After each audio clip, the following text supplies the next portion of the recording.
So I'm about to start testing Bruce Banner, who flips into the Incredible Hulk. This deck is full of proxies because I don't have half of these cards, oddly enough. All right, so we'll start with Moon Mist, instant, transform all humans, and then it fogs non-wolves, and Release to the Wind, which exiles a target non-land permanent that you can then cast for free. Both of these let us essentially flip Bruce for 2 or 3 mana. Moon Mist because it just flips the human, and then Release to the Wind because we can exile it and then we can cast it for free on its reverse side. Moon Mist, I mean, you can do that as early as turn 2 in this deck, which is pretty wild. Then we, of course, want our big boys to be hasty. So we've got Concordant Crossroads, Mass Hysteria. Obviously, those are symmetrical effects. But what's Commander for if not having a little bit of fun? We're going to ramp with things like Rampant Growth and Cultivate and Kodama's Reach because we're in green. Why not take advantage of that? Basics. We've got 4 forests. We've got 4 mountains and 3 islands. I'm usually a bling decks out and make everything nice and matchy guy, but when I'm testing a deck, I'll just use whatever I have around. Plus, I think it's interesting to think about Bruce Banner's mind and how crazy it must be in there. Maybe unpopular, but I always run Scavenger Grounds and the on-colored desert cycle in my commander decks for casual. Worst case scenario, they're tapped colored lands.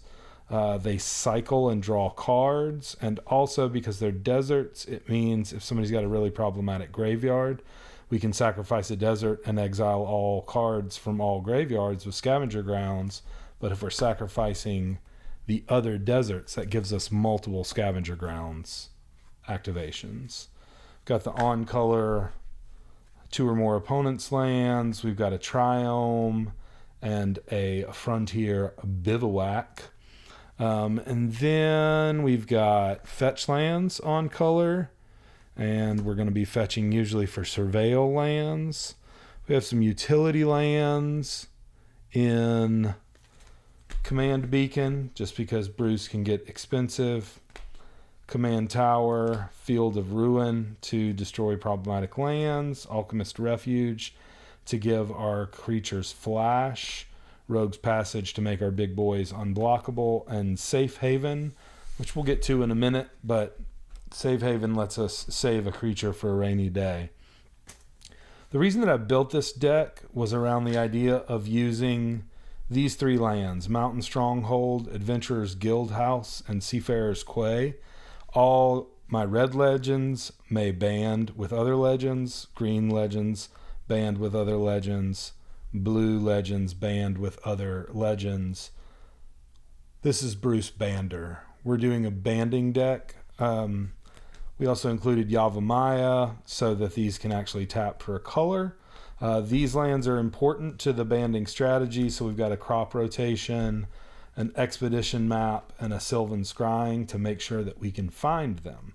So you might think, oh, so you're running a bunch of legendary creatures. I am, but also some non-legendary creatures. So we also included a Leyline of Singularity. This makes all non-land permanents legendary, which has 2 benefits. In this deck, it means all my creatures band with all my other creatures. It also helps us completely blank token strategies, like nice treasures, nice food, nice soldiers or goblins or whatever. They're all legendary, just pick one. I find that's a really undervalued card to play in Commander and can really change a game. I've also included our spell lands here in Sundering Eruption and Stomp. So we can destroy a land. We can also have a creature fight, or if they need to be lands, they can be lands. We have a number of interactive spells or spells that help us do things. So Noxious Revival to put one of our creatures back. Pyroblast to deal with pesky blue things. Legolas's quick reflexes, Bolt Bend, Veil of Summer, Heroic Intervention, all can help us to save our creatures. Hull Breach to deal with problematic targets like enchantments and artifacts. Double Major is a card I want to test out. It copies target creature spell while it's on the stack. I don't know how relevant that's going to be in this deck, but I want to try it. The last Agni Kai is a fight spell that's also a ramp spell. So in this deck, where we have large creatures, if we make them fight other creatures, we get excess damage equals red mana, and that red mana can flow from phase to phase to phase. That can really help us out.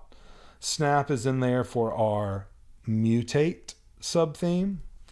Deflecting SWAT, Jessica's Will. Couple of role players here. The Key to Everything as an equipment. Earth Crystal as a spell that just helps us reduce what we've got going on. Mithril Coat to protect our legendaries. Shadow in the Warp to lower the cost of casting our creatures, but also to deal a little bit of damage. Chord of Calling as a tutor for our toolboxy creatures, of which we have quite a few. Another sub-theme in this is Enrage, since when Bruce flips into the Incredible Hulk, he has Enrage and does things. We've got some other Enrage creatures. So Caltrops, one, helps us deal damage to our big creatures to trigger Enrage every time they attack. It also keeps those token strategies of token creatures at bay. So we've got Raphael, Ninja Destroyer with Enrage, Ripjaw Raptor, the new Red Hulk, and Polyraptor making copies of things, which is really relevant specifically with the Mutate strategy. So we get into the Mutate strategy, we've got Lord Dracus, Gem Razor, Dream Heron, Big Boy or Girl or Thing in Illuna. These 4 specific Mutate spells, there are lots of Mutate targets in this deck. New one that I'm excited to try is Hit Monkey. Can't be countered. Reach, Vigilance, Death Touch, Hexproof, Haste. Not bad to put a flyer over top of that or a Luna over top of that. Venom Throat, Flying Death Touch, Hexproof. We've got a Peregrine Drake, not for combo things, just because it's a free flying body that can untap lands. So that's a good Mutate target. And then Toski being indestructible and can't be countered and a card draw engine in the right deck. All of these Mutate targets and Mutate creatures should be super fun rules interactions. And then role players, we've got Uncounterable Mana Dork. We got a Flamekin Harbinger. Most of the Mutate creatures are elementals, so it's good for us to be able to go and find them. More than that, we want to find Animar so that we can reduce the cost of our big creature spells. Goblin Anarchomancer helps us reduce the cost of those spells. Again, Animar there. Not just the reduction every time we cast a creature spell, it gets a +1/+1 counter and makes creatures cost less to cast, but also protection from white and black comes in really handy if you want to mutate over top of Animar. We've got Spellseeker in here primarily to find Moonmist to flip Bruce. Hexing Squelcher just because it's so busted, but also giving all of our other creatures ward probably will come in handy. Eternal Witness to get back targets that we lost. Imperial Recruiter to get Animar. Treasonous Ogre for the ramp. Teamer Sabertooth to save maybe a Mutate stack that we don't want to bounce or don't want anything to happen. Doric Nature's Warden on ETB ramps us, but also on flip gives all legendaries that we have +2 and Trample. So that's really relevant in a deck where we're trying to make everything legendary. Beast Whisperer, drawing cards. Brash Taunter, both an incredible Mutate target, but don't forget that you can make Brash Taunter fight your own creatures. So if we have a huge, enraged, incredible Hulk We can just make it fight Brash Taunter and bypass combat completely to deal damage to opponents. We've got OG Atali. This will probably end up being Flip Atali. Coma World Eater. Mutate target. Big boy, big body, ward, trample, but also is going to make a ton of serpent tokens.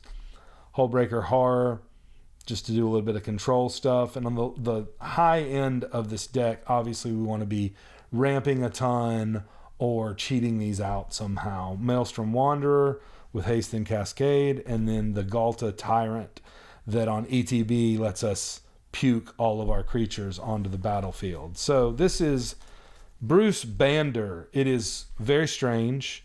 We're hoping for a turn 1 Bruce, turn 2 flip Bruce into Incredible Hulk. That would be great. A great way to start this, especially if Hulk is hasty. It's got reach, trample, and an enrage. So it's just going to keep getting bigger, but it's already an 8/8. I imagine there's some scenarios where commander damage comes in very handy in this deck.